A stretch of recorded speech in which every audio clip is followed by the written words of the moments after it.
Oh yeah, oh yeah. Welcome into your favorite show, Views from the Stands. I'm your host, Stevie B, Steve Brennan, and man, we are ready to have some fun on a Friday night. We got the boys with us, G Mike and BC, and we are live on Facebook. We're live on Twitter. We're live on Twitch. We're live on TikTok. We're live on Millions, and we are all over the place. How are you boys feeling on a Friday night, man? It's good to talk some sports on a Friday. How you gentlemen doing? Feeling good, baby. Feeling good. Got UM playing right now. Score tie 7-up, but it seems like UM's about to go up 14, baby. You already know. Man, they are having one hell of a year, man. Actually, I'd love to hate on it, especially after what I had to sing that stupid song. But hey, we made it through it, and we're gonna make it through it again, man. Yeah, BC, how you doing tonight, brother? It's Friday, bro. You seem a little tired, man. I just heard you got off a job. What, your 15th job you have?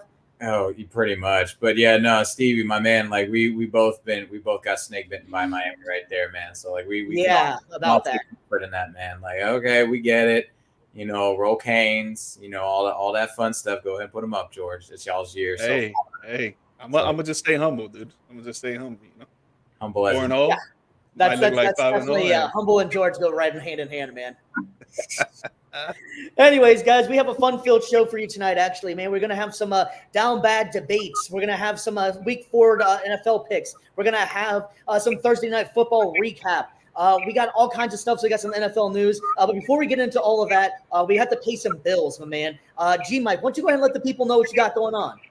Yes, sir. Guys, I run a Telegram channel where we offer sports gambling slips for $5 a month to get you winnings from 10 to 50 to $100 a day. You'll see the link on the recorded episode on the screen. But if you want to get on and popping with it now, just hit me up on one of my DMs on my socials and we'll get you going, baby. Oh yeah, oh yeah. A little extra money in the pocket on a Friday sounds pretty nice, man. BC, man, you got a great company going on over there too, man. Why don't you let the people know about Brand Desk Media? I mean, like it's a little small business that my wife Destiny and I have going on. Brandon Stop Media, making memories that last a lifetime. You guys already know the drill, the gist of it. We got your engagements, we got your weddings covered for photography, videography needs. We actually just got done the other day. I want to say on Sunday to Monday. We're shooting a wedding in New Smyrna Beach on Monday, so like that was good time, good gig, like great couple that we met. So again, like if you want those really candid shots, really just personalized photos, don't have to worry about posing too much or making it artificial. It's all about you guys. So that's There we go. Check There out. we go. I like it. I like it. All right, gents. Well, I don't know about you guys, but I'm ready to get into some sports. What about you guys, man? You guys ready to rock? You already know, baby. UM score again, baby. I guess we're gonna give live updates as we go, man. We're already live Yes, once. sir. Yes, we Why are. not? Yes, we Correct. Yeah. Anyways, man, Oh. we're gonna go ahead and start with and then the hardwood with the NBA, man. We had some big news coming out with the former 2008 first round pick Derrick Rose is calling it a career. Man, what a damn career Derrick Rose had, man. Just looking over some of the highlights, the kid was ridiculous. If you need to go back in time and remember what he did, he was averaging 17.4 points a game, 5.2 assists, 3.2 rebounds, 45.6 field goal percentage, 31.6% from three, 83.1% from the field from the free throw. Easier said than done on that one. Guys, man, he had one hell of a career. What's your thoughts on him, G Mike? Bro, one of the greatest point guards for sure. Guy was fast, athletic. Was another Russell Westbrook out there. If you guys didn't really watch basketball before, when he was actually doing his thing, winning an MVP, being an All NBA team, 3-time All Star. Guy was leading his team to the promised land and the number 1 seed to the number 2 seed, going through the East playoffs. They got to go against tough teams like Boston Celtics, Miami Heat, Philadelphia 76ers, and the list goes on and on. But this guy was just on a tear, and it sucked when he went up against the Sixers in that first round in that 2011 playoffs, 2010-2011 playoffs, where he tore his ACL, and it just derailed his whole career. It's one of those players that you wish that he never got injured because you knew he was going to do great things, and especially he's a kid from Chicago. He got drafted to Chicago. I'm pretty sure growing up, like that's what you want to do. If you want to be a professional athlete, you want to play for the city that you were born and raised in, man. You want to There's got to be no represent. better You want to feeling. exactly. You want to go out there. You want to represent for your people, for the people that love and care about you, man. And just show your greatness. And he was doing that until that whole injury came about, and it sucks to see. But he still had a long NBA career, 17 seasons, and he was still very successful. So, yo, salute to Derrick Rose, man. Yeah, 100%. Just as well, he was also the 2008-2009 Rookie of the Year, the 2010-2011 MVP, a 3-time All-Star, and played for 6 different teams and over his career. BC, man, what's your thoughts on Derrick Rose, man? It's all flowers for me, man. I mean, for me, it's just one of the greatest what-if stories that, we honestly could ever hear. And you hate to hear that when it comes to evaluating players' legacy. But again, not to be such a downer and everything like that. Obviously, he accomplished a lot in such a short, he had a long career, but as far as like his actual prime, his peak, it was very short, cut short by injury. Obviously, like I've seen a few videos on it myself, like the nature of the actual injury. I think like when he blew out his knee, just looking at from the way he would oftentimes like land, he was such a freak athlete as a basketball player. Not just that, but he also had an incredible layup package. He had a great blend of skill and athleticism at the point guard position. But if you watch a lot of times when he would do his layups, when he would dunk, the way he would land, it was with such violence and ferocity, going to the rim, attacking the rim. But then when you see him land, it was always on one leg. It was never really, he never really learned to land on 2 feet. So you put all that pressure on one leg, eventually something's got to give. And it just, I hate seeing a player of his caliber, of his potential, have his career cut short like that, especially with something that, sounds as simple as just landing on 2 feet. But for what we got of Derrick Rose, it was just such memorable highlights, such memorable accomplishments as well. Like you guys said, he dragged a lot of those Bulls teams that were great on defense, but really didn't really have a second star to help him carry the load on offense. And he really had to learn how to lead at such a young age, winning the MVP award at 22, the youngest MVP in NBA history, mind you.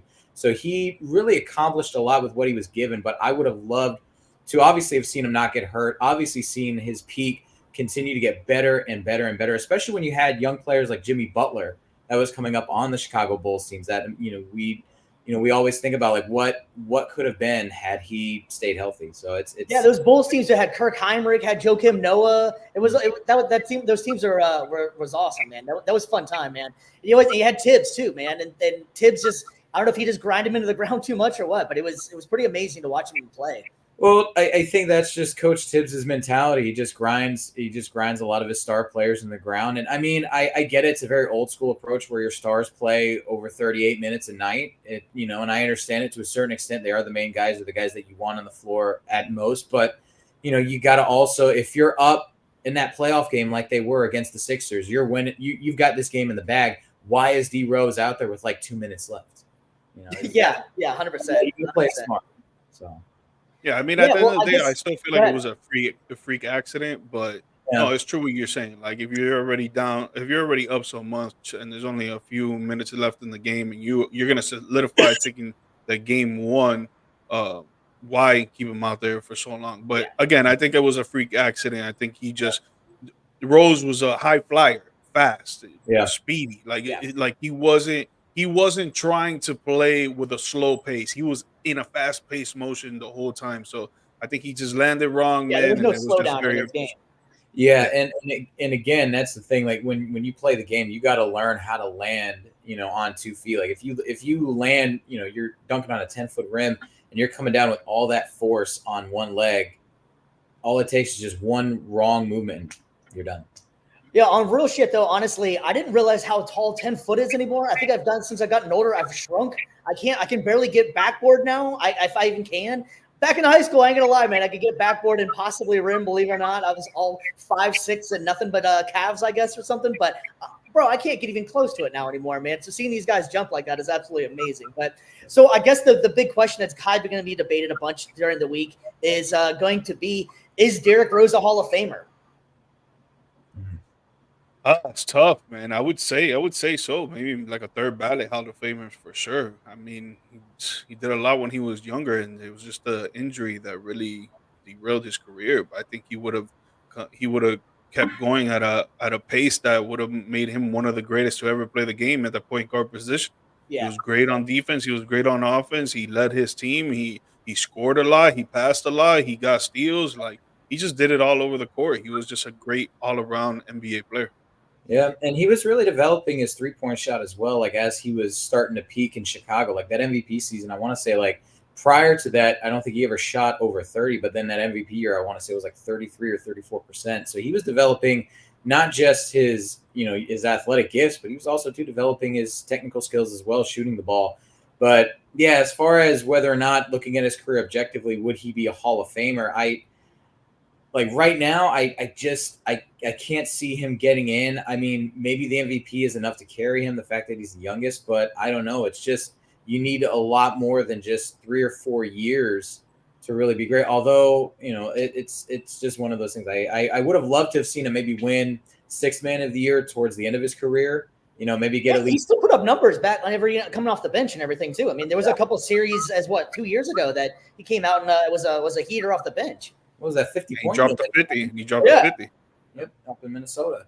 So I would have liked to have seen him maybe win one more, or have him win at least one ring. And I think that, the diversity of awards, the sixth man, the MVP, and then winning a championship, I think that would have solidified it. But right now, I can't see it. So honestly, if it was my opinion, I think he's going to get in just for the simple fact of the NBA just seems like it's a hell of a lot easier than any other sport to get into the Hall of Fame. You pretty much, if you played a longevity, you had some cool highlights, you're going to get in. Baseball, on the other hand, obviously they don't let anybody in. And football, I think football is the most fair when it comes to it. But I think he'll get in just because of if you watch his highlights, what he meant to the game. He never had any kind of off the field or off the court issues. It seems like a pretty stand-up guy for the most part. Everything that he did, everything he stood for, I think he's in, honestly. So that's me. That's a TBD. Do you guys know how long it is to get in, or is it 5 years after retire? That's NFL, but I don't know about NBA. It's 5 years for the league too. I feel like every sport, it's like. Is that what it is? Okay. Yeah, interesting. That's gonna be a fun debate to have because it's gonna be coming up a lot more with some of the guys getting in. You're like, man, really? Like, what'd you do? You showed up to play. Like, good job. That was your job. Yeah, I mean, like, shout out to all those 60 Celtics teams that have guys that never won an All-Star or whatever. They just have 8 or 9 rings. So. Yeah, exactly.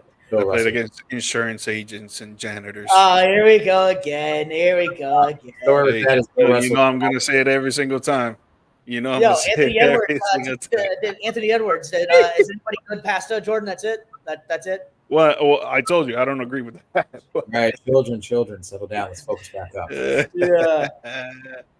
Anyways, guys, we're gonna head from the hardwood to the diamond as the Oakland A's are playing their last game in Oakland, and they finally, surprisingly, came away with a win.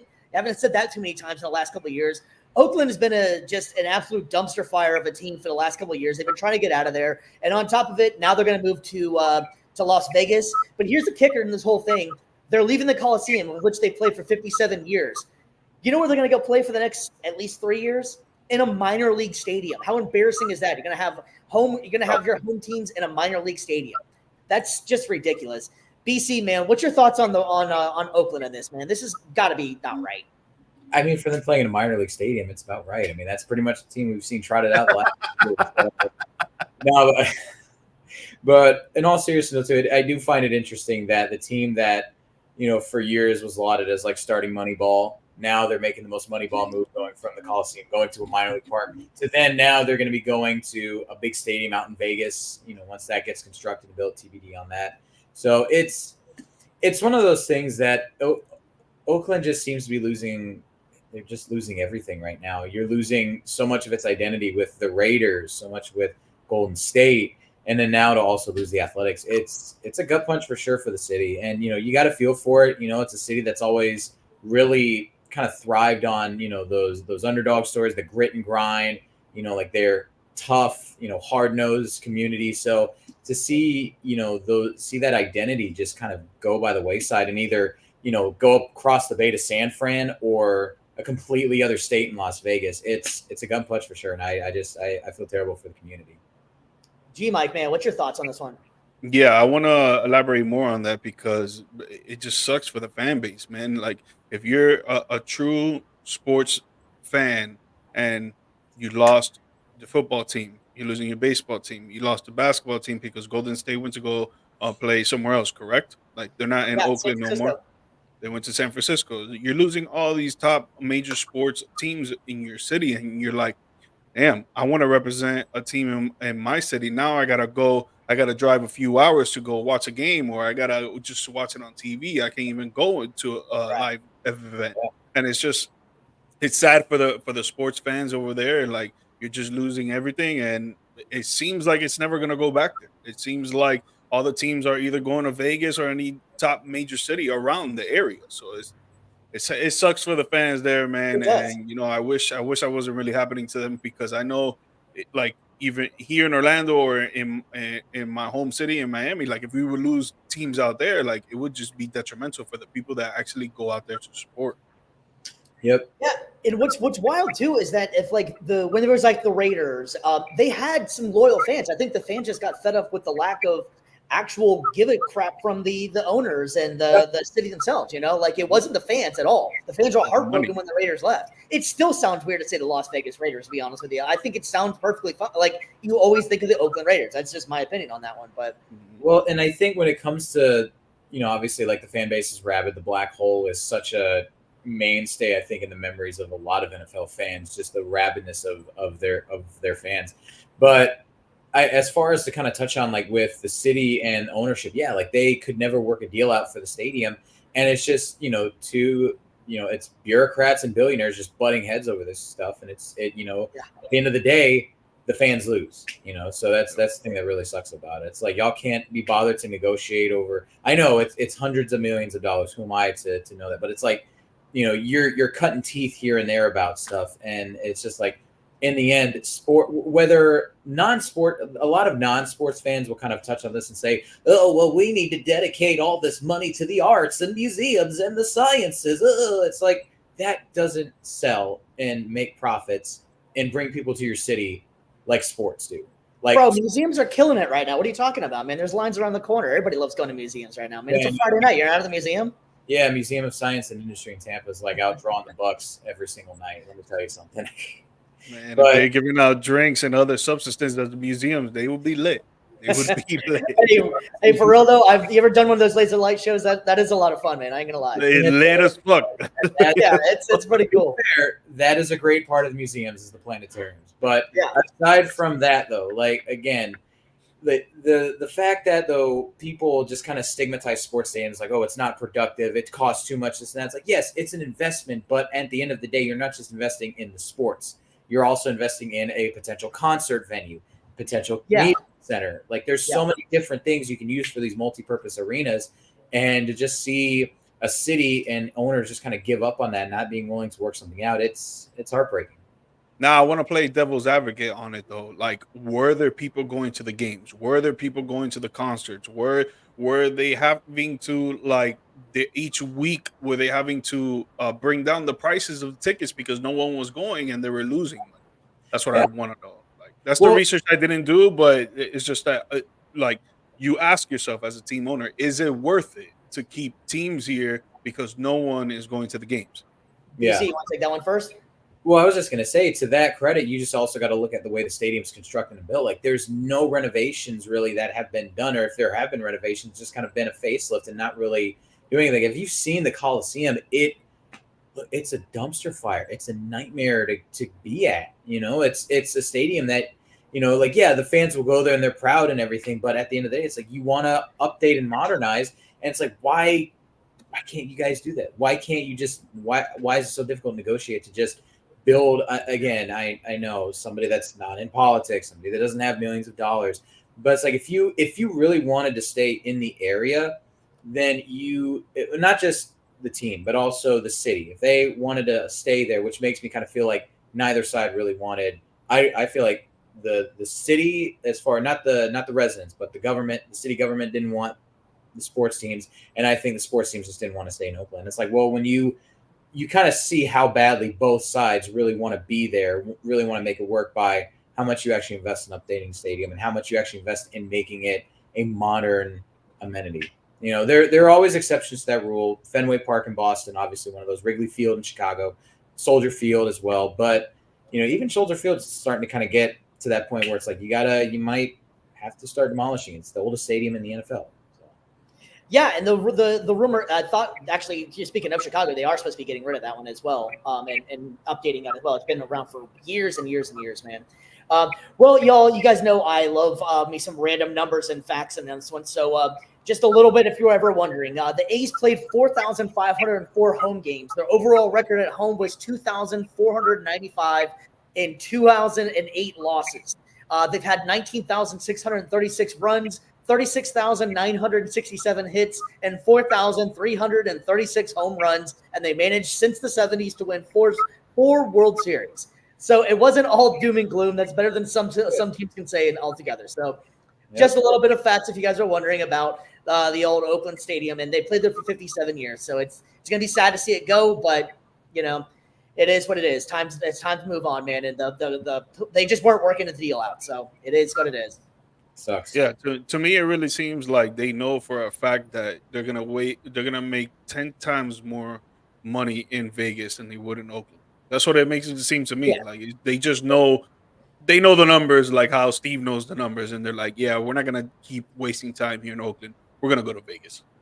Vegas is starting to become one of the best sports destinations just for the simple fact of there's so much to do. You can make it into a fun weekend. You could bring your family. You're not really necessarily bringing the kids per se if you're going to Vegas, but you get what I mean. You can bring your significant other, and if they don't want to go to the game, there's plenty for someone else to do. You can go have a bachelor party, bachelorette party, whatever. Go to one of the games, have a whole weekend of it. So like it's becoming a sports destination that it already has the UFC fights going on there, and it's just becoming a great city for sports out there. So shout out to Vegas. And you'll be surprised how many families be out there. When my girl and I went last summer, there was families everywhere. I've never been out to Vegas. I don't know if I'd ever make it out alive. Vegas is on another level, man. Vegas is awesome. It's just super expensive when it comes to food and drinks. But like you could get a cheap hotel because they want you to go out there to use their merchandise and waste your money. Right. But 100%. Everything there is expensive, bro. Yeah, big time. All right, fellas, well, we're going to go ahead and leave the diamond, and we're going to go ahead and get to that gridiron, man, because we got ourselves one hell of a game tomorrow night, man. We got the number 2 ranked Georgia Bulldogs taking on the number 4 ranked Alabama Crimson Tide and Tuscaloosa. The over-under for this game is 50.5. According to ESPN Predictor, Alabama is favored 68.5 to 34.2. Was found that one kind of be shocking that Alabama is that favored according to ESPN Predictor. A little bit of history on this game for you if you wanted to know. They've been playing for years and years and years, man. So they've been playing since November 2nd of 1895 with Georgia winning that first game 30-6. Bama has the lead in the series at 43-26. The teams have tied, including 3 of the first 7 times they played in 1901, 1907, and 1908, and then the last time in 1954. BC, buddy, I'm going to have you start this one off. How are you feeling about this game? Are you as excited as everybody else in the country is about this one? I mean, as far as like being excited to see Bama lose, heck yeah, I am. No, but I think it's anytime Georgia and Alabama, especially over the last few years, it's always going to be a heavyweight fight. It is probably the premier matchup in college football right now. Just 2 SEC heavyweights, slobber knockers, just going at it, trying to beat the absolute snot out of each other. So it's going to be knocking at snot. I feel like you're talking to Jim Ross style here. My God. But you're about to start rapping like 3 6 Mafia. But no, it's going to be, I think, a very close game. Obviously, you got battle of 2 great defenses, 2 really great quarterbacks too under center. So it's going to be one that I think is going to be decided by less than a touchdown. I personally think I'm leaning towards Georgia just because they've had the tougher schedule, I think, overall this year. I know, obviously, you can't count Bama out at home, but if there's a team that is going to be able to compete with them at home, it's definitely, I think, going to be the Bulldogs for sure. G-Mike, man, we got a lot going on in this one, man. What's your thoughts on this? Yeah, definitely the Bulldogs are going to compete. This is going to be a great game. And how Steve was mentioning the over and under, I would say definitely take the under. I think it's going to be a good defensive game in the fact that Georgia's the number 1 pass defense in the league and in the NCAA right now. And Jalen Murrow, he's been showing that he could be a top-notch quarterback. A lot of poise in the pocket this year. Yeah, we know he could run with his legs, but he's been trying to show that he could pass the ball too, and he's been doing it. 590 yards so far, 8 TDs without an interception. Obviously, you're going up against a top-ranked defense, but I'm pretty excited to see what he can do against them because it's either he's going to torch him or he's going to get torched. And then that's Yeah. going to be the ultimate nail biter in this game. That's what's going to come. It's going to come down to. It's either he's going to show the country that he can throw the ball against a top-ranked defense, or the top-ranked defense is going to show why they're the top-ranked defense. Yeah. Yeah, no, I totally agree. And actually, this year, both offenses are doing pretty decent. Alabama is averaging 466 yards per game, where Georgia's averaging 402 yards per game. But on defense, that's where it really comes to matter. Georgia's allowing only 202 yards per game, and Bama's at 248 yards per game. So, George, you were right, man. This is going to be a defensive slugfest, really. And it seems like that's always what it is whenever Bama and Georgia are both great. It always comes down to defense in some sort of way. But I really like this game a lot. I'm going to go with Georgia in this game. I think that, Brandon, you were nailing it earlier as well whenever you were talking about it.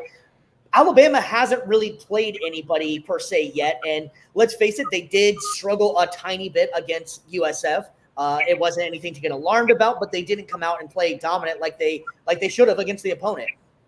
So highlighting it here, Georgia's played Clemson, Kentucky, and then they had one easier game. And they won both games in that one, and they looked pretty good. It started off a little bit slow for them whenever they played Clemson, but it was the first game of the season, so I think they got it together. So I like Georgia a lot this year. I think that they're going to make that three-peat going, making it look really easy. So what's your guys' picks then? If you guys didn't give it, I'm sorry if you already said it or not, but Brandon, what's your pick on this one? I am definitely going to be leaning Georgia in this one. It's going to be close. Like I said, less than a touchdown is going to decide it, but I got Georgia pulling it out. G-Mike, man. Yeah, I agree with BC in the fact that I think it's going to be tight to the end. And again, I think the under is going to hit. I don't think both teams are going to be slugging the ball like that. I think it's going to be a great defensive game. But I'm going to take Alabama at home, man. They're just too great at home. They don't really lose that often at home. And they're going to want revenge after what happened last season. Jalen Murrow has shown that he has improved 10 times better than he was last season. I think he's going to show it tomorrow. Yeah, he's actually having his best completion year this year, actually. I believe it's 67.3, I believe it was his completion rating this year. So he's been improving on that one. Now, granted, he's played Wisconsin here. He's played, I think, Tennessee State and somebody in USF. So it's kind of hard to judge it off of that one. Jalen Murrow, if he's able to get the play action going, I think that's going to be a huge factor in this. Now, granted, Georgia also doesn't bite on a lot of things, so I think it's going to be difficult on both ends of this one. And Carson Beck's a pretty damn good quarterback as well. Carson Beck in the game that they played against number 14 Clemson had his best game of the season so far. He went 23 of 33, 278, 2 touchdowns, and a QBR 92.3.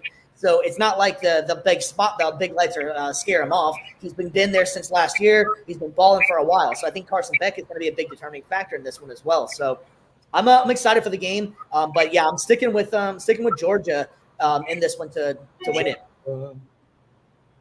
Carson Beck might be the number one pick, ladies and gentlemen. Yeah, right now. That's definitely a strong possibility, especially if they win again. Then he's going to be a lot of people will be knocking on the door for him, man. Yeah. So we're gonna move from the college game up to the pros, man. And we know we love some NFL, man. But this year's been a really surprising year. We've had actually 5 unbeaten teams, which shocked the hell out of me on that one. So the unbeaten teams this year right now are Kansas City, Buffalo. We have Minnesota. We have Seattle. And forgive me, what was the last one? It just slipped in my mind here. You guys help me out here on this one. But Minnesota, yeah. Anyways. We have 5 unbeaten teams. It's we didn't see that one coming. So I wanted to get you guys' opinion on who you think is going to get. Oh, Pittsburgh. Excuse me, Pittsburgh. Idiot. That's why. Spoiler. That's why I picked actually. I was thinking hard too. I'm like, it's such a surprise though. Kansas City. I didn't write it down. That's the one that makes the total sense out of all of them is Kansas City. So BC, I'm going to have you start this one off, man. Who you think is going to stay undefeated this week? I mean, you already said it. You took the words out of my mouth. Kansas City. You're going up against the Chargers of all teams. Like that's if they were going up against maybe more stiff competition, I'd be like, okay, I feel like they might have a shot to lose. But no, they're firing on all cylinders. I think right now they're going up against the Chargers team that I don't think a lot of people would expect them to lose. I know obviously this season has been rife with upsets here and there, but I feel like the way Kansas City's playing, the way Mahomes is now playing with his better targets that he's got, obviously. So I think that Kansas City is the best pick to stay unbeaten. Interesting. All right. Well, I mean, the only thing that's kind of interesting about Kansas City is that they haven't, I don't think, played a complete game yet, really. The first game when they played Lamar and them guys, they looked really good. They had a couple games, including this one here with the against Atlanta, where that could have went either way, where Atlanta could have got that win. Kansas City is definitely firing for sure. Kelsey hasn't even really got anything. Mahomes is actually having one of his, little less Mahomes magic years. So that's going to be kind of interesting to see. I would agree with you. I think that they will possibly stay unbeaten. G-Mike, what's your thoughts, man? Yeah, no, I agree that the Chiefs will, but I'm gonna go a different route here, and I think Minnesota is gonna remain undefeated going up against the Green Bay Packers. Now, I'm saying this if Jordan Love doesn't come back. If it's Malik Willis, I don't think Malik Willis is gonna have a great game like he's been having the last two games, just because Minnesota's defense is very elite this year. They've been showing that they can play well for the run defense, the pass defense, and all around, basically from the linebackers to the secondary to the defensive line. Like they're very well coached, and I like the ability that they will have against a quarterback like Malik Willis. Now, if Jordan Love comes back, one, I don't agree that they should rush him back so quick after they just gone 2-0. You could give him a few more weeks. You guys are still on top. Let him rest a little more. A knee is nothing to play with. But if he does come back, I do like to see that he will torch this defense because Jordan Love is the truth, and they're playing in Green Bay too. That home field advantage is no joke in Green Bay. I think Minnesota is still going to give them a close game, but I do see that the Green Bay Packers defense can maybe alter Sam Darnold's play right now. Because in the beginning, we used to talk about, and I'll take a fault at this too, that I was talking about how Sam Darnold is going to be average or whatever. But we all were wrong on that one, man. Yeah, we were. He could showing that he could be elite right now, but that's an elite defense. He did go up against the San Francisco 49ers, and he still torched them there. So maybe he can do it again. But my ultimate standing, if Malik Willis plays, Vikings take it. If Jordan Love plays, I think it's up in the air. It could be Packers. It could be Vikings. Yeah. And just to hit on Darnold real quick, though, too, just give him some flowers. Like, he has played really out of his mind this year. And it does go to show that, I think, all the talk about him just needing the right system and the right weapons, I think that is something that definitely plays into it. And people will hear that and think, oh, well, system quarterback. But I mean, I think any player, any quarterback, you want to be successful, you need a good coaching system and you need good weapons around you. It's very rare that you have you have anything else other than that. So hats off to Darnold for being in a good situation right now and making the most out of it and balling out. Yeah, and not giving up either. He could have easily, packed it up, and he was first round pick, and things didn't go his way, and it just shows if you work hard and it's going to work. I'm actually going to go a different route, and my pick is actually going to be against my own team, which kind of sucks.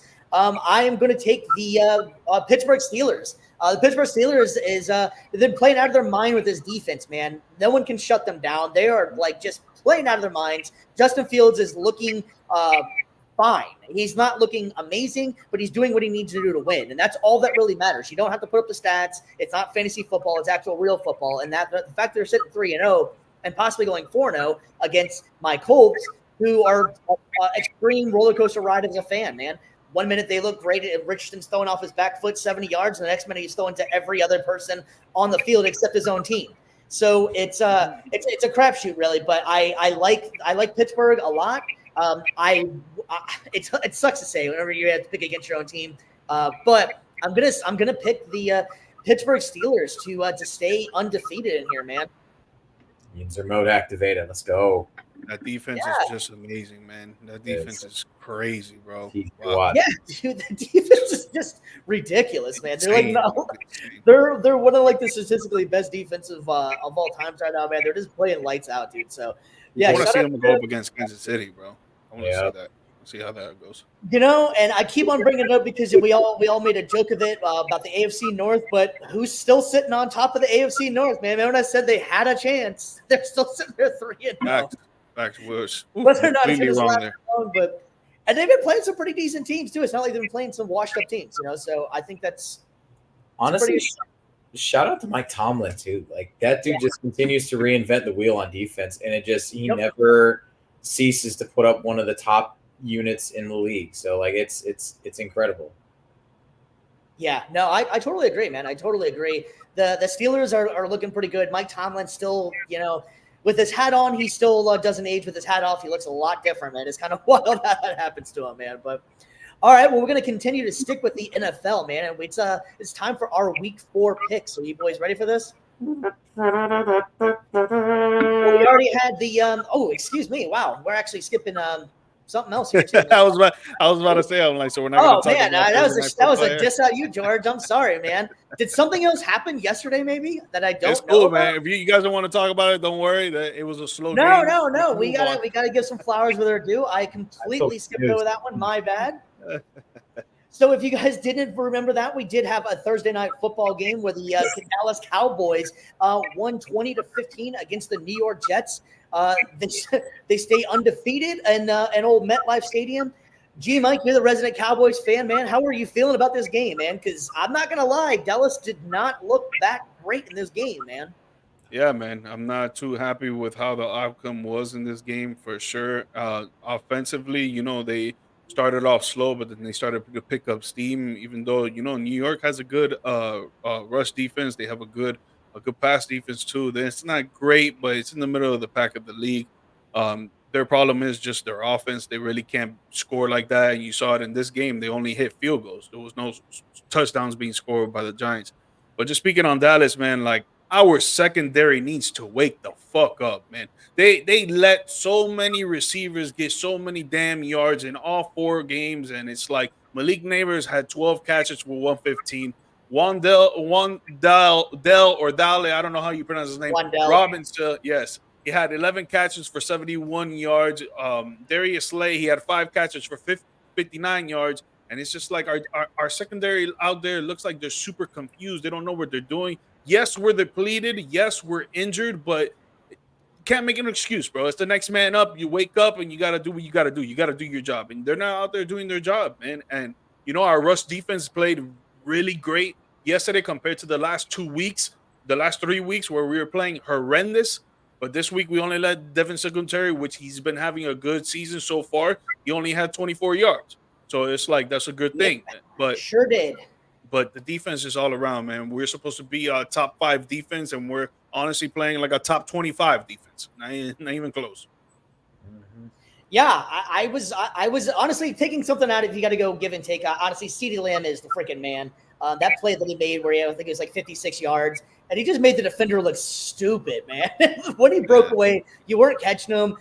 And then there was kind of a stupid taunting penalty as well. I didn't agree with that one. I thought that was just a little bit irrelevant. It was a big play. Let the guys play. Like, he didn't do anything that major. Actually, here's that CeeDee Lamb play right here. But, yeah, man. And the other thing I wanted to take away for the Cowboys as well was the penalties, man. Like, that I feel like that's a Mike McCarthy system that it just constantly penalty. That's going to come back to bite them in the ass if they keep on playing undisciplined football. This game's a prime example. The Giants were in this game almost the entire game. So if they would have scored a touchdown, we would have lost. Yeah, it's not going to be good if they can't get their stuff together. Maybe this is a get right win. It is Thursday night football. A lot of teams play kind of sloppy on Thursday nights. But yeah, I'm not sure if you go with it out of this game. If you go that you are more impressed, the Giants seem like they're heading in the right direction, and maybe they're not as horrible as we all thought they were going to be, or the Cowboys just need to get their shit together. Yep. Yeah, man. I think they need to get their shit together.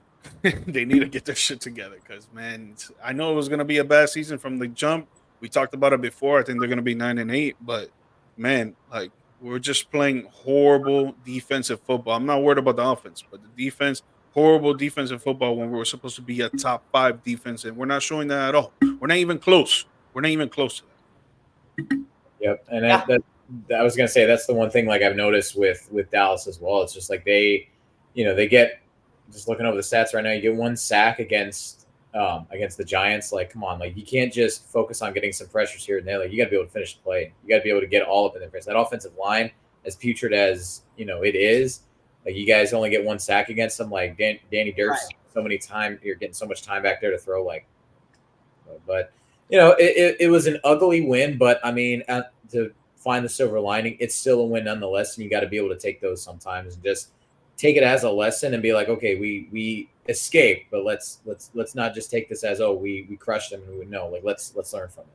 So do you think that, I mean, like, I know it comes up every week or so, something along those lines, until they play Washington or not play Washington out. The Giants play, they have a decent game. Is it time for them to move on from Daniel Jones, or is he actually improving, or like, I can't ever tell, man. Like, I 1 minute, he's the worst, and then he has a couple good games, and then he does some boneheaded stuff. Like, is it time for them to move on from him? It's been time for them to move on from him. Man, he's just very inconsistent, man. And you can't have a quarterback like that. You got to have a quarterback that's going to be consistent. And you could put the blame on the offensive line for sure, but he has one of the best left tackles in the game right now. So covering his left side, he shouldn't be worried about that left side pressure. But obviously, you need all five on the line. But to me, he just shows a lot of inconsistencies, man. And I know he doesn't have top-notch receivers until he got Malik Neighbors, but dude, I don't know. It's just something about him that he does good, and then he probably gets too much in his mind, and then he starts doing bad. It's just like, dude, you just gotta go out there. His be face calm, always looks like game. he's like looking at something else, or like it's like the Scooby-Doo ghost that he sees in the corner or something along those lines. Like his face just always looks like he's shook, man. He played great this game. He played great this game. I'm not gonna take that away from him. But the thing is that now how's he gonna do next week and the week after that and the week after that? Yeah. Yep. Honestly, players with his skill set, as far as like the inconsistencies and everything, the perfect spot for him at this point, back quarterback. Honestly. Yeah. I mean, he'd probably be a great, 1-2 guy at like, filling him for 2-3 games, something along those lines. But yeah, I don't know if his starting days are there. And Brian Daboll's a good coach too, so I don't really think it's a coaching issue as well, But I don't think it's a coaching issue. On a side note from this game as well, the news just came out earlier this afternoon. Micah Parsons has a high ankle sprain. They're reassessing to find out how long he might possibly be out, if he's going to be able to play through it. They would probably be smarter to hold him out, but you never know if they're going to need him as well. And the rookie sensation, Malik Neighbors, also is being evaluated for concussion, so that's another TBD to find out if he's going to be back next week. DeMarcus Lawrence is out 4 weeks. Who's that? Parsons is? They announced it? Marcus Lawrence, our defensive end, he's out 4 weeks. Oh, okay, gotcha. Yeah, and hopefully Parsons doesn't miss too much time either. He's a huge part of that team, obviously, and they double and triple, quadruple team the guy if they have to, so. The good thing is that we have a 10-day rest. So True. With a high ankle sprain that could get recovered in half that time. Honestly, debate we'll probably need to have at some point down the road is Thursday night football. Do we need it? Do we really need it that much? Like, do we need football every week to where we're shortening these weeks for these players and risking getting hurt? Hell yeah. I think you're going to lose that one, man. People want football every single day, dude. Nah, man. Seriously. These guys' livelihoods right here. Their health. Oh, true. It's just that. Yeah. You want it now when your entire team is injured because you played 3 Thursday night game or a Thursday night game every other week in a row. Right. Yeah. Well, it's the next man up. It's the next man up. No matter what, the game's got to go on. People want to see the games. They want to pay for the games to watch them. Like, it's the next man up, dog. That's why you have the regular team and then you have the practice squad. Yeah. Yep. Well, I did jump the gun on that one, and we're going to jump to our picks. It just reminded me of whenever I saw the Thursday night pick at the top there. I also apologize. I thought I had a little bit better screenshot here, but my fault on that one. Just use your glasses. You'll be all right. Okay. Anyways, man, so we already know who won that Dallas. Yeah, you know what, guys? I'll go start. I'm going to take Dallas against the Giants. I'm going to go ahead and take that one. I'm going to take the Giants. Okay. Anyways, we're going to go ahead and start. We're not going to necessarily go into any kind of order here, and I promise coming soon we will keep count to this one. This segment, we're actually going to try something neat here in a couple weeks. We're trying to brainstorm and get it working here. Might be able to bring some people on, and there might be a guest picker, kind of like how College Game Day style does. So at the end of the season, maybe get some prize or something like that. We'll keep a tally, see how everything goes. So if you're interested in something along those lines, send us a message. I think it'd be a lot of fun. Having said that, we're going to go ahead and get to our picks because that's what friggin' matters right now. So we got the New Orleans Saints taking on the Atlanta Falcons. I'm going to go ahead and start this one off. I think the Saints will get the win in this one. They were off last week. They didn't look right. They started out great, and then I think they're going to be a get-right game for them. Atlanta just seems like they take too long to get going. Do you see who you got? No, same. I got New Orleans taking this one. I think that the loss to Philadelphia last week is going to kind of light a fire on them, and I think they're gonna take it out on the Dirty Birds. I like the Saints defense. I think they're really Yeah. good and a really good defense. I really like them a lot. But I don't believe in Derek Carr. He had a great 2 first weeks, and I don't think he's going to continue to do that. And you saw that last week that he didn't really do much. And against an Atlanta defense like this, that they're really good also, I think they're going to lose this game. I think Falcons are going to take it. And I think on the offensive side for the Falcons, I think they're really ramping it up. It's like a train getting ready to go and get going. They're starting off slow, but it looks like they're getting that chemistry together and they're playing good football. They almost beat the Chiefs. So yeah, I could buy that. I'm gonna stick with New Orleans in this one. But yeah, so we got BC and myself are going New Orleans, and we got the lone wolf out there going with the Falcons. Yeah, there we go. All right, so next up we got the Bengals at the surprise, all of a sudden contenders of the Panthers. Andy Dalton, the Red Rifle, comes over and takes it over, and they look like a completely different team. Man, I don't know what the hell's going on with the Bengals, but I think this is finally where they kind of get it right. Joe Burrow starts to look like he's starting to get a little bit healthier, so I'm going to go with the Bengals in this one. Maybe a little Andy Dalton revenge game. You never know, but I'm going to go with the Bengals here. BC. Yeah, I think this is where the hopium runs out for Carolina, and I think that Cincinnati. Did you say the opium? The hopium. Oh, this is where the hope. Like that's a lot different than I thought you were saying. This is where all that hope runs out for Carolina. Cincinnati smacks them around, brings them back down to earth, and I got Cincinnati winning this one. Okay. Yeah, I think I'm gonna take Cincinnati too. I do believe that Burrow is getting healthier. I think that hand is still messing with him a bit, but that offense is picking up. I need the running backs to pick it up, though, man. I need Zach Moss to be doing more. And, yeah, he's doing pretty good. Don't get me wrong. I need him to do more. The rookie Chase Brown, I need him to do a little bit more. But that offensive line, man, it's been 5 years of the same crap. They need a new coach. They need some new players. They need Jesus. They need to go and pray every single Sunday before they go to the games. First. Whatever the hell happens, but that offensive line, man, that stays depleted, and they need to wake the hell up. Yeah, well, it turns out they were on opium the whole time. That's why Carolina was losing. I was wrong. But anyways, all right. So we got the Los Angeles Rams taking on the Chicago Bears. This one is really a wild game. Oh man, the Rams are just hurt. I think I'm going to take the Bears to finally get that first win, man.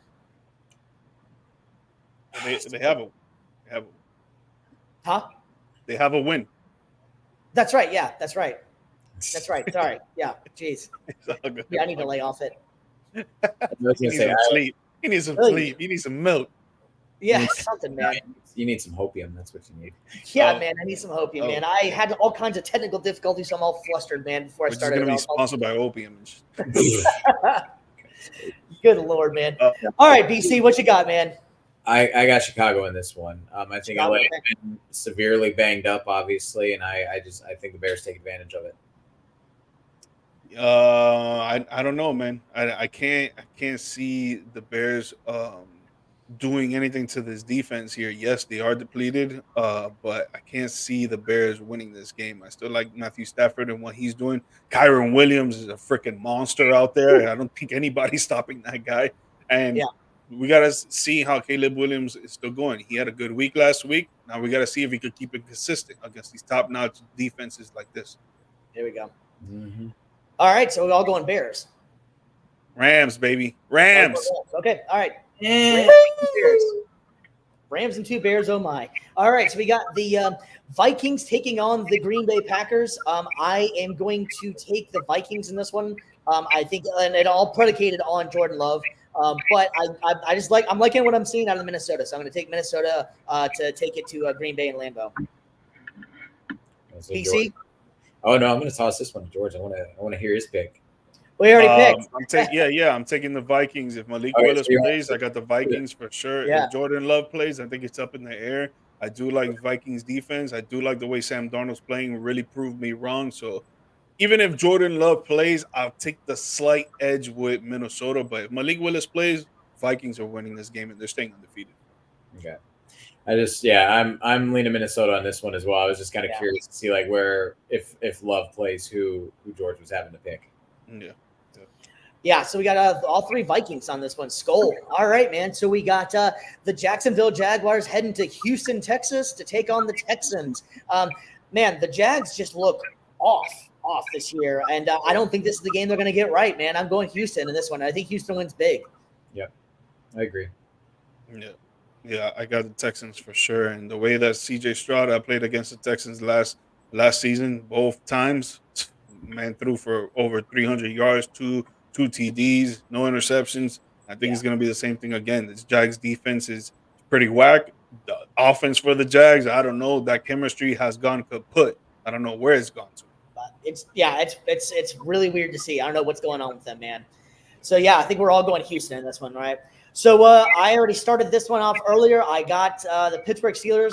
Pittsburgh Steelers are heading to Indianapolis, and sucks for me, but I'm taking Pittsburgh to stay undefeated and beat my Indianapolis Colts. The Colts have just been so inconsistent. 1 minute they look like they're ready to go to the next level, and the next they don't even look like they should be. They should look like they should be relegated sometimes. So I don't even know, man. It's hard to tell with Anthony Richardson. In 1 minute he looks great, and next he doesn't. So I'm going to stick with the tried and true here. Pittsburgh Steelers to win in a close game against Indy. Yep, Pittsburgh win a defensive battle. That's my pick. Yeah.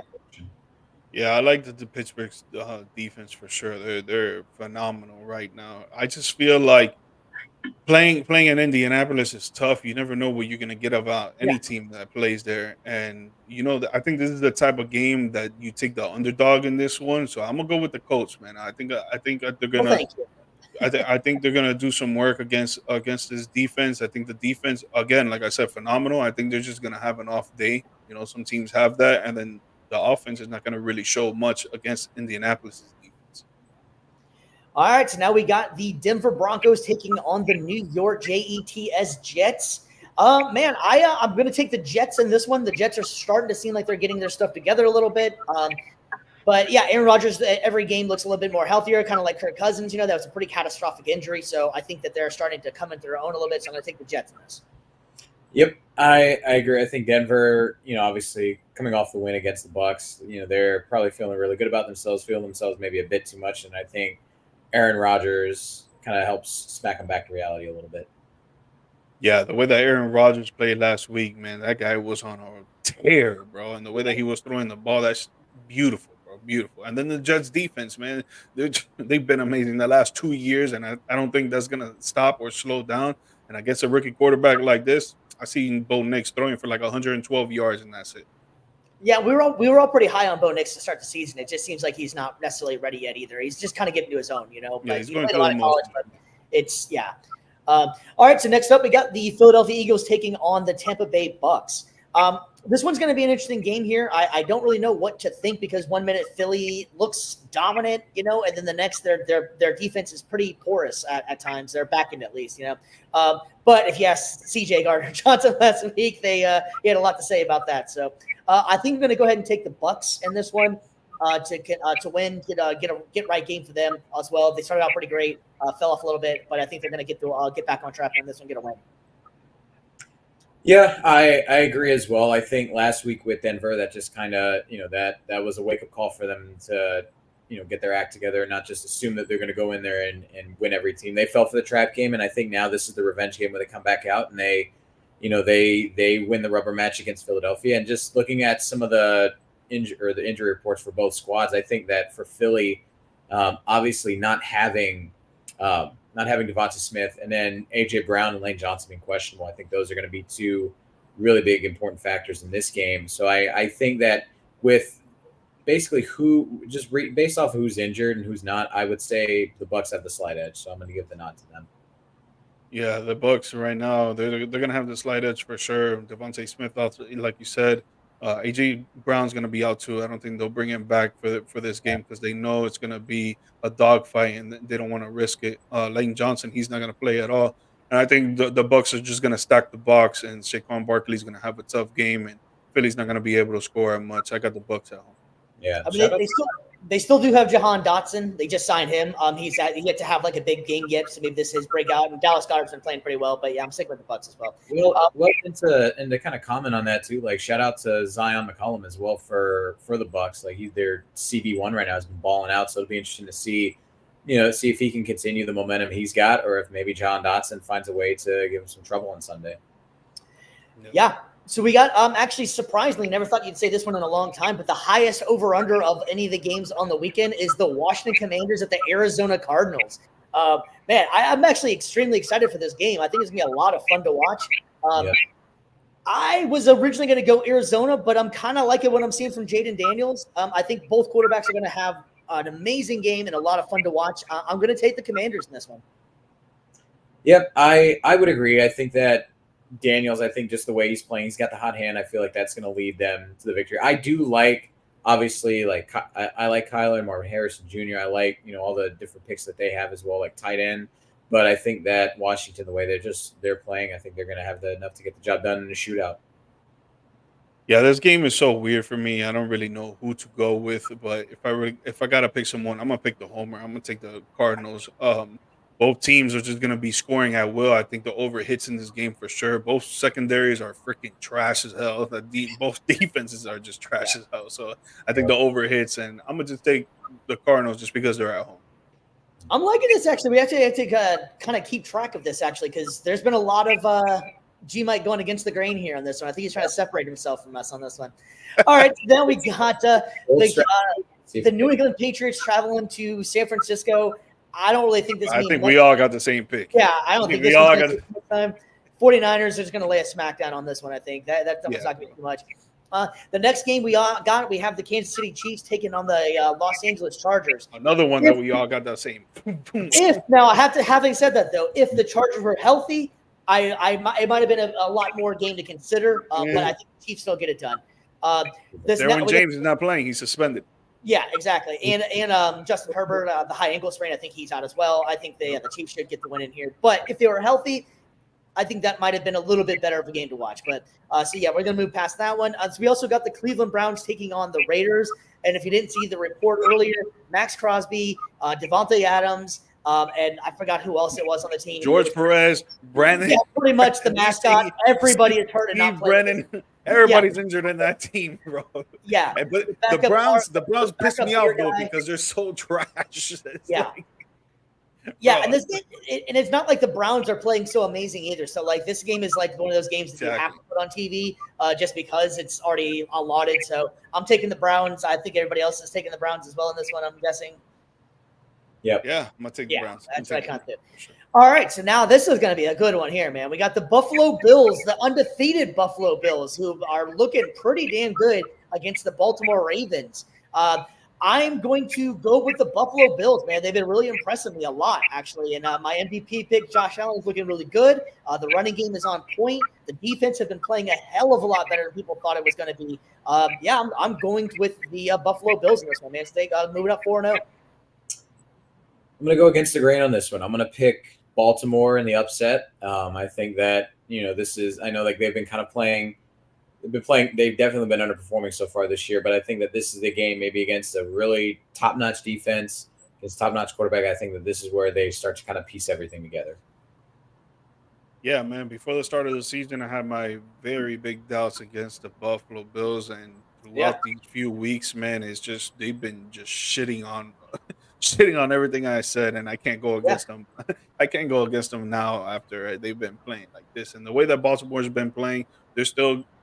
Like I said, it's like a train. They're still getting rammed up and trying to get going. I don't think they're gonna take it out on the Bills this week. I think they're gonna have to take this L, and then after this week, they're gonna start ramping it up and start winning a lot of games. But I got the Bills on the road.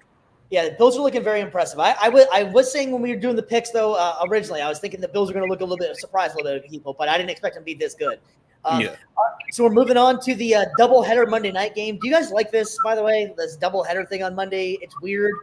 I don't know if I like it or not, or maybe start it way earlier so you can watch both games or something. I don't know. I don't like them playing at the same time. It's kind of weird. Anyways, get off my lawn. I guess I'm just an old man. Anyways, so we got the Tennessee Titans playing the Miami Dolphins, and man, this has got to have some bad quarterback play going on. I'm going to go with the Dolphins, I guess, to get this one, get the win. I'm going to take the Dolphins. Pretty much, yeah. I mean, it's like you hit the nail on the head. It's going to be all for quarterback play. So it'll be I'm going to say probably just a couple touchdowns at most either side. So, yeah, but I think the Dolphins just have better weapons outside of quarterbacks. So I think that's going to be just enough to put them over the top. I disagree, man. I think Tyler Huntley is going to go out there and he's going to show why the Dolphins should have picked him up, and he's going to show why he was a Pro Bowler. Obviously, because Lamar Jackson got injured, but he was still out there doing work for the Baltimore Ravens that year. And I think he's going to go out there and he's going to be throwing a couple slants, a couple of bombs, a couple in and outs. And obviously, he got top-notch receivers, top-notch running back, and they're going to flip the script on this Titans defense, and they'll probably score at least 3 times. Man, the president of the Tyler Huntley fan club down there. Holy shit, man. I didn't know you're that big of a fan. Wow. Hey, he's good, man. He's good. I'm honestly surprised they didn't flex this game out. I don't know if it was like too short a notice or something like that, but this doesn't qualify to me as a Monday night primetime game. They should have figured out another way to flex this out or something along those lines. But, yeah, so we got I would have put that Green Bay, Minnesota one. Something. They could have easily switched something out for the 1 o'clock games in here. Green Bay, Minnesota have been great. But yeah, so we got BC, you said Dolphins as well? Yep. All right, 2 Dolphins, 1 Titan. All right, so in the last game of the night, and this game. No, I'm going Dolphins. You're going Titans? No, I'm going Dolphins too. I thought you said you were going.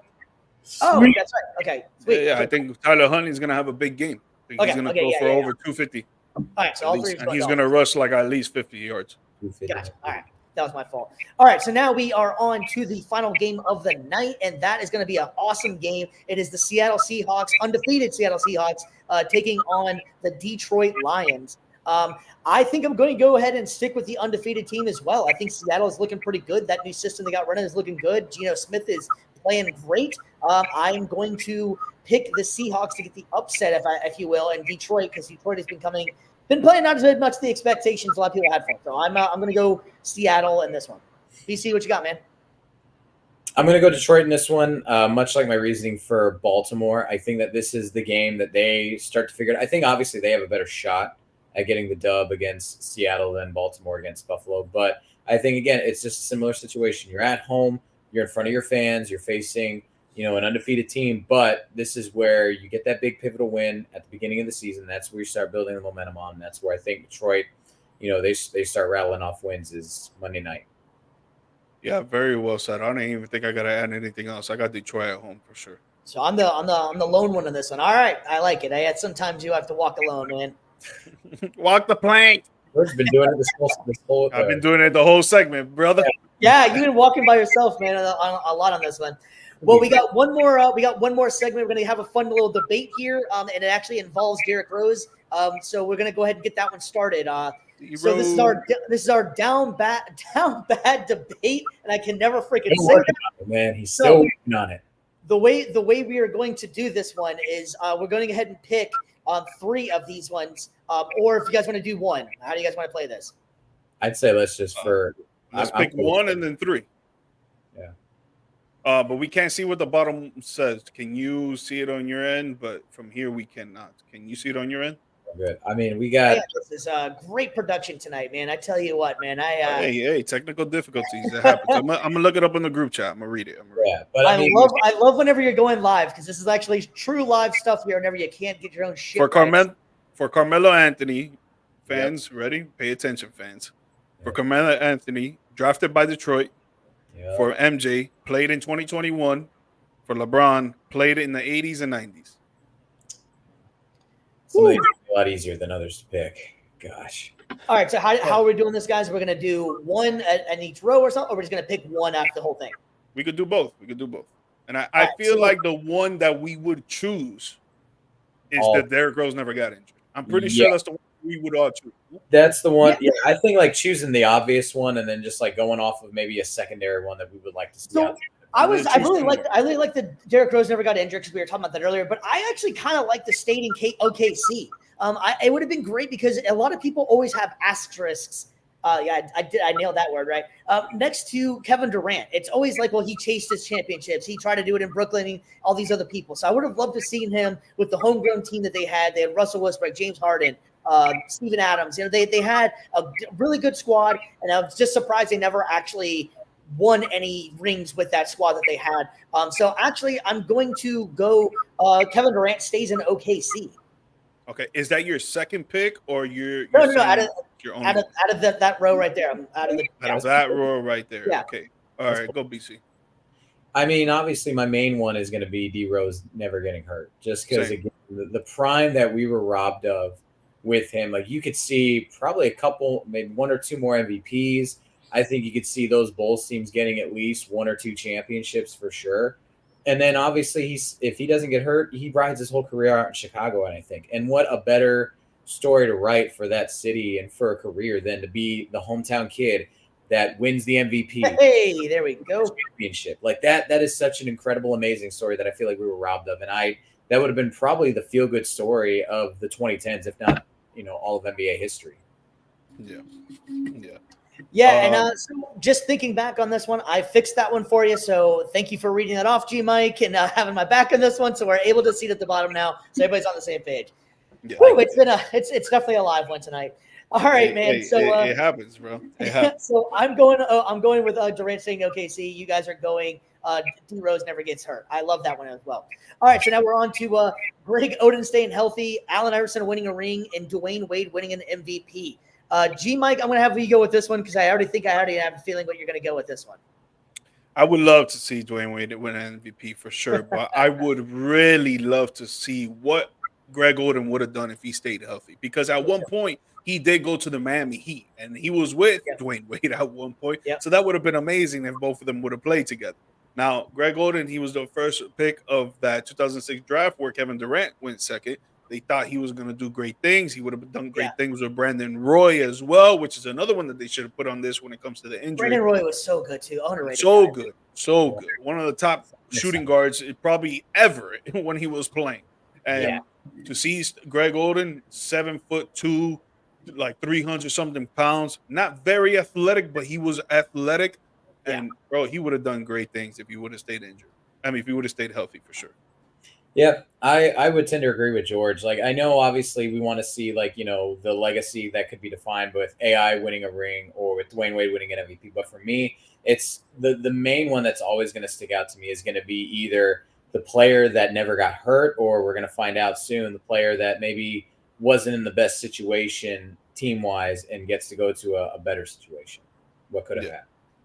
Yeah, I'm definitely going Greg Oden in this one as well. I don't know if you guys remember or not the ad campaign that he had, because he had such that generic face, if you will, and he was like, I can do so many different commercials, and he just basically changed clothes and had the exact same face each time. And it was just like if he was like this. Yeah, still face. Yeah, that was such a great ad campaign. So honestly, though, I will say this though with Greg Oden, speaking of Greg Oden's face, that man looked at the age of 20. That man looked like 40. Yeah, he looked age.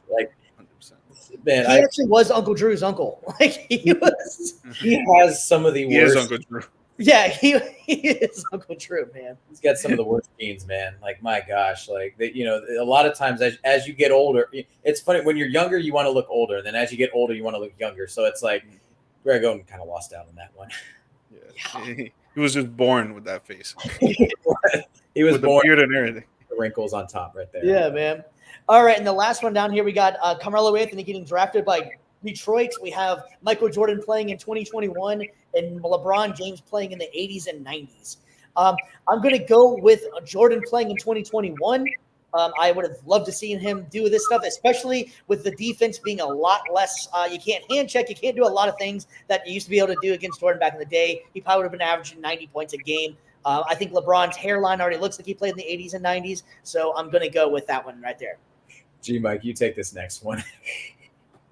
I don't like the Carmelo drafted by Detroit because I know that they were going to be disgusting no matter what. That was going to be the first super team ever. And I don't like LeBron playing in the 80s and 90s because I know he was going to dominate. No one was going to stop this man.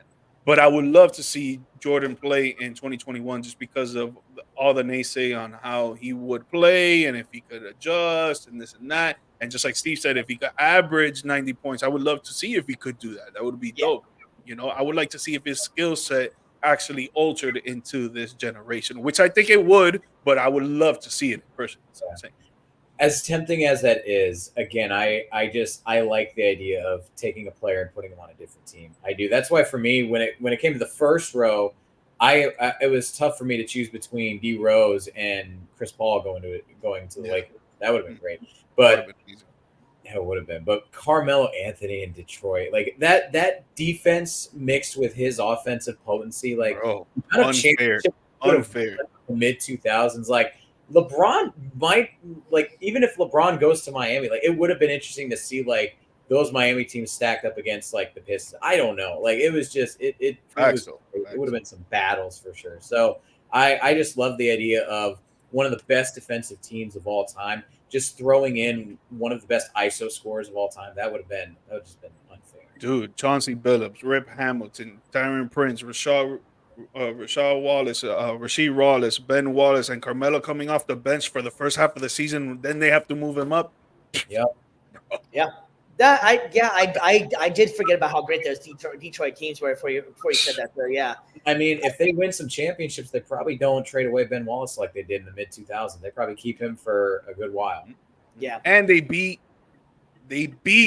freaking Shaq, Kobe, Gary Payton, Karl Malone. Bro. Yeah. All right, so we'll just run this back down real quick as a quick recap here. So row one, I'm going to go with with Kevin Durant stays in OKC. BC, what you got? I got D Rose never getting hurt. Same here. D Rose never getting hurt, baby. All right, row two, I got Greg Oden staying healthy, which would have been great to see. Ditto. Yep. Greg Oden, he would have been a monster. Monster in there. Yeah, and his face would have showed it too. So the last row, I'm going Michael Jordan playing in 2021 with close second of Carmelo Anthony being drafted by the Detroit.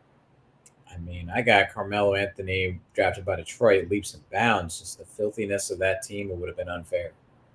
Yeah, I got MJ playing in today's age, man. If he would have been out there averaging 80 points per game, that would have been lovely to see. Man. Yeah. I think honestly, the reason why I go more towards Melo with the hypothetical in this one is just because we already know how great MJ and LeBron are. Like their legacies are already established. Yeah. But it feels like with Melo, there was just so much that could have been left on the table or something. Yeah. With Mike and LeBron, it's like, yeah, if you stick them in today's game, like, yeah, they could accomplish a lot, but it's like, how much more could they really have accomplished? Yeah. They did already so much. With That's Melo, a fair point. Yeah. That's a fair point. Woo! What a show, baby. What a night that was, man. So just as a reminder, please like and subscribe to the show. We really appreciate everybody that's taking the time on a Friday night to watch.